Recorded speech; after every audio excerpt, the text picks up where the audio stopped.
ದಿನಾಂಕ 25/1/2026 ಆಲ್ಮೋಸ್ಟ್ ಮಧ್ಯರಾತ್ರಿ ಸಮಯಕ್ಕೆ ಒಂದು ಪ್ರಕರಣ ದಾಖಲಾಗಿರುತ್ತದೆ ರೋಣ ಪೊಲೀಸ್ ಸ್ಟೇಷನ್ ವ್ಯಾಪ್ತಿಯಲ್ಲಿ.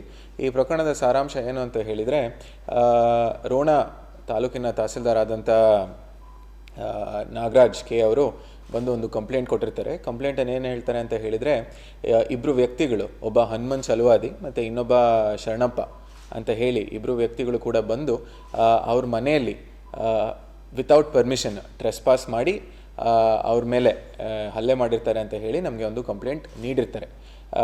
ಇವರಿಬ್ಬರದು ಹಿನ್ನೆಲೆನ ವಿಚಾರಣೆ ಮಾಡಿದಾಗ ಹನುಮನ್ ಚಲವಾದಿ ಅನ್ನೋನು ಅವನು ಯೂಟ್ಯೂಬರ್ ಪತ್ರಕರ್ತ ಅಂತ ಹೇಳಿ ಗುರುತಿಸ್ಕೊಂಡಿರ್ತಾನೆ. ಅವನು ಯೂಟ್ಯೂಬಲ್ಲಿ ಸರ್ಕಾರಿ ಅಧಿಕಾರಿಗಳ ಮೇಲೆ ಆರೋಪಗಳನ್ನು ಮಾಡೋದು ಮತ್ತು ಅದ್ರ ಜೊತೆಗೆ ವೀಡಿಯೋಸ್ನ ಮಾಡೋದು, ಅದನ್ನು ಫೇಸ್ಬುಕ್ ಮತ್ತು ಯೂಟ್ಯೂಬಲ್ಲಿ ಚಿತ್ರೀಕರಣ ಮಾಡಿ ಅಪ್ಲೋಡ್ ಮಾಡೋದು ಇವನು ವೃತ್ತಿಯಾಗಿರುತ್ತೆ.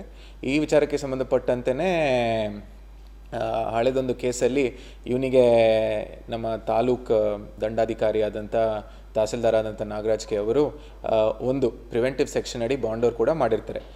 ತಹಸೀಲ್ದಾರ್ ಅವರು ಹೇಳೋ ಪ್ರಕಾರ ಈ ಬಾಂಡ್ ಓವರ್ ಮಾಡಿದ್ದಕ್ಕೆ ಅದನ್ನು ಮುಕ್ತಾಯಗೊಳಿಸ್ಬೇಕು ಅಂತ ಹೇಳಿ ಇವನು ಭಾಳ ದಿವಸದಿಂದ ಹೇಳ್ತಾ ಇದ್ದಂತೆ. ಅಚಾನಕ್ಕಾಗಿ ಆ ದಿನ ರಾತ್ರಿ ಅವ್ರ ಮನೆಗೆ ಅತಿಕ್ರಮಣವಾಗಿ ಪ್ರವೇಶ ಮಾಡಿದ್ದಾನೆ.